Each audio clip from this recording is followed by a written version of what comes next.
নমস্কাৰ বন্ধু বান্ধৱীসকল, আমাৰ ৰাখিবল চেনেলটোলৈ আপোনালোকক স্বাগতম জনাইছো। নতুন বছৰ আৰম্ভ হোৱাৰ লগে লগে প্ৰায় সকলোৱে নিজৰ ভাগ্য, ধন সম্পত্তি আৰু সফলতাৰ ক্ষেত্ৰত চিন্তা কৰে। কিন্তু আপোনালোকে জানেনে, নতুন বছৰ আৰম্ভণিতে দেখা কিছুমান বিশেষ সপোনে ধনী হোৱাৰ যোগ লৈ আহে।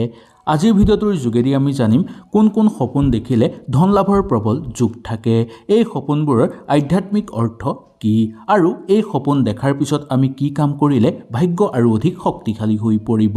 ভিডিঅ'টো আপোনালোকে শেষলৈকে চাব, কাৰণ শেষৰ সপোনটো বহুতেই অৱহেলা কৰে, কিন্তু ইয়াৰ পৰা আপোনালোকে বহু ডাঙৰ সংকেত লাভ কৰিব পাৰিব। আহক তেনেহ'লে আমি বেছি দেৰি নকৰি সুন্দৰভাৱে জানি লওঁ। যদি ভিডিঅ'টো ভাল লাগে লাইক এটা কৰি আমাৰ মনোবল বঢ়াব আৰু আপোনালোকৰ বন্ধুবৰ্গৰ লগত শ্বেয়াৰ কৰি তেওঁলোককো উপকৃত কৰিব। 1 নম্বৰটো, সপোনত যদি আপোনালোকে পানী দেখা পায়। নতুন বছৰত যদি আপোনালোকে সপোনত পৰিষ্কাৰ পানী, নদী বা পুখুৰী আপোনালোকে দেখা পায়, তেনেহ'লে বুজিব যে ই ধন প্ৰবাহ আৰু অৰ্থনৈতিক ক্ষেত্ৰত শক্তিশালী হোৱাৰ সংকেত দিছে। বিশেষকৈ যদি পানীত নিজকে সুখী হৈ থকা আপোনালোকে অনুভৱ কৰে বা পানী স্পষ্টভাৱে আপোনালোকে চুই থকা সপোন দেখা পায়, নাইবা পানীৰ ওচৰত থাকি আনন্দিত অনুভৱ কৰা আপোনালোকে দেখা পায়, তেনেহ'লে অতি সোনকালে আপোনালোকৰ ঘৰত টকা অহাৰ বাট মুকলি হৈ পৰিব। ইয়াৰ উপৰিও প্ৰচুৰ পৰিমাণে আপোনালোকৰ ঘৰত অৰ্থৰ আগমন হ'ব পাৰে। কোনোবা ফালৰ পৰা হঠাৎ অৰ্থ আহিব পাৰে বা অৰ্থ অহাৰ কাৰণে আপোনালোকে নতুন নতুন বাট বিচাৰি পাব। যদি সপোনত পানী দেখা পায়, তেনেহ'লে নিবনুৱাসকলৰ কাৰণে অত্যন্ত শুভ বুলি মনা গৈছে।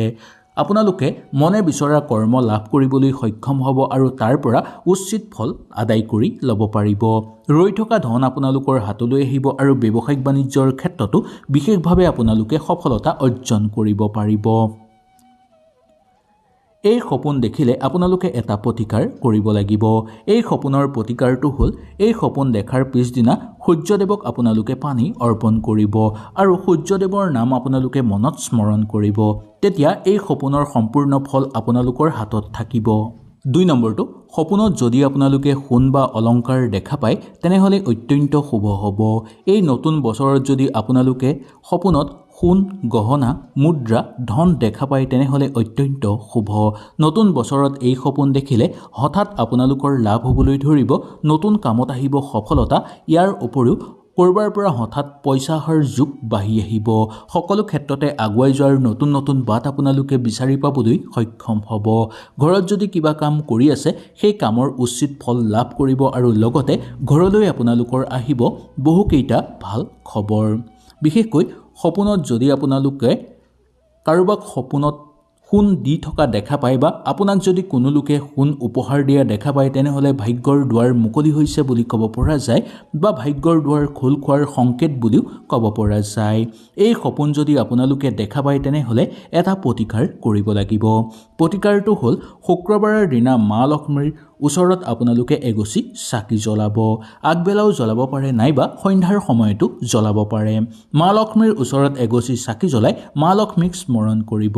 এনেকৈ কৰিলে মা লক্ষ্মীৰ পৰম আশীৰ্বাদ আপোনালোকৰ ওপৰত সদায় থাকিব। 3 নম্বৰটো, সপোনত পদুম ফুল দেখা। সপোনত পদুম ফুল দেখিলে মা লক্ষ্মীৰ পৰম আশীৰ্বাদ আপোনালোকৰ ওপৰত পৰিব।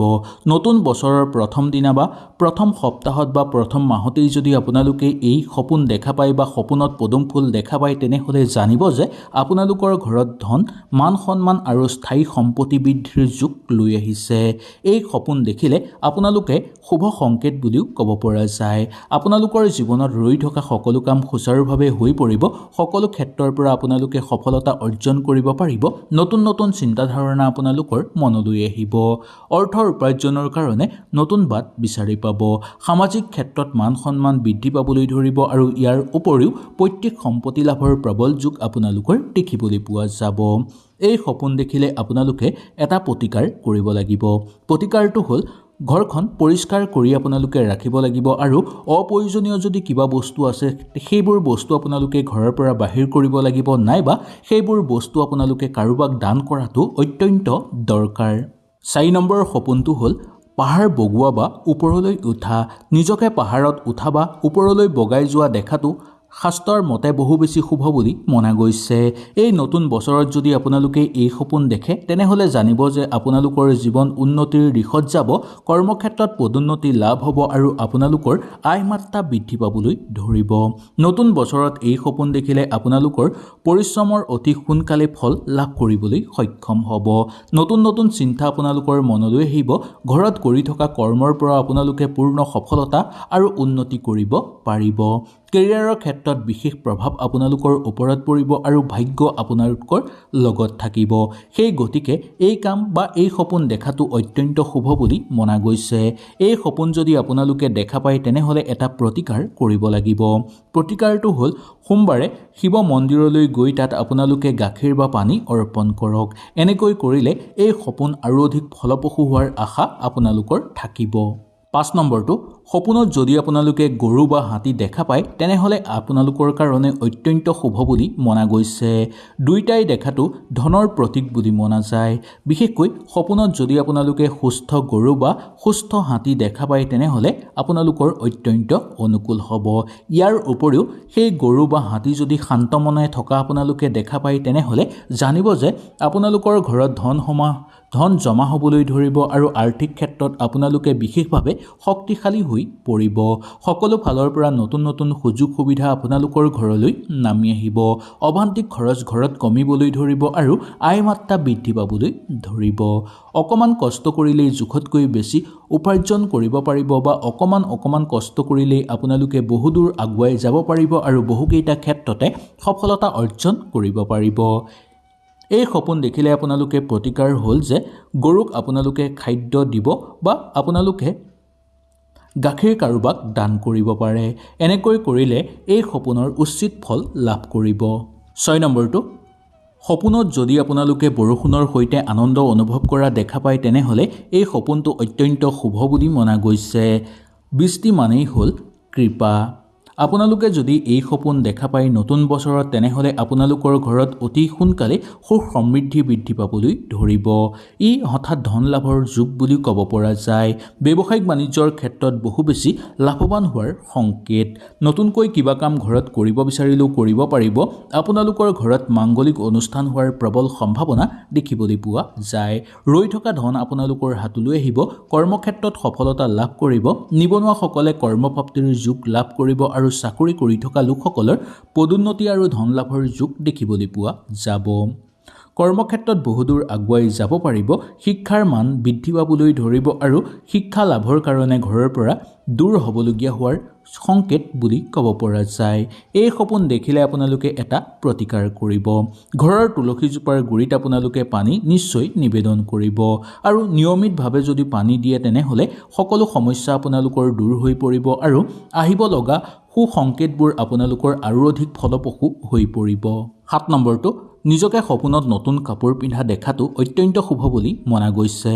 সপোনত নতুন কাপোৰ বিশেষকৈ উজ্জ্বল ৰঙৰ কাপোৰ পিন্ধা দেখাটো অত্যন্ত শুভ।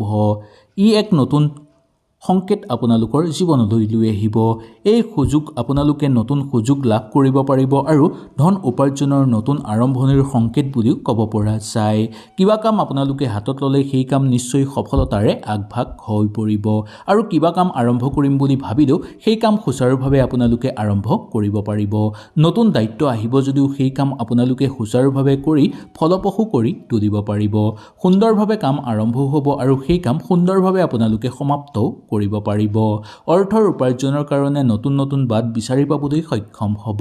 ব্যৱসায়িক বাণিজ্যৰ ক্ষেত্ৰত নতুন সুযোগ লাভ কৰিবলৈ সক্ষম হ'ব। দাম্পত্য জীৱন আৰু প্ৰেমৰ জীৱন আপোনালোকৰ আনন্দময় হৈ পৰা দেখিবলৈ পোৱা যাব।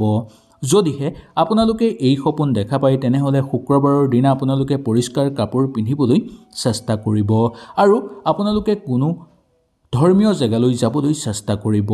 8 নম্বৰটো, সপোনত চাবি দেখাটো অত্যন্ত গুৰুত্বপূৰ্ণ। বহুতেই ইয়াক গুৰুত্ব নিদিয়ে, কিন্তু এই সপোনৰ বহু অৰ্থ আছে।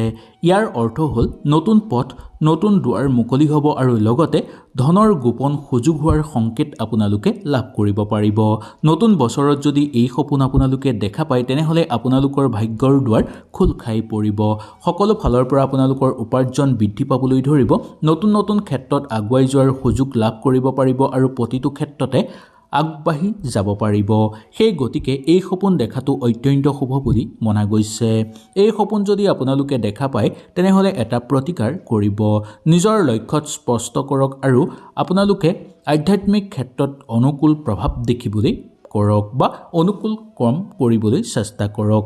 বন্ধু বান্ধৱীসকল, সপোন কেতিয়াও একেবাৰে সাধাৰণ নহয়। বিশেষকৈ নতুন বছৰৰ আৰম্ভণিতেই দেখা সপোনবোৰ ভৱিষ্যতৰ শক্তিশালী হোৱাৰ সংকেত বহন কৰে।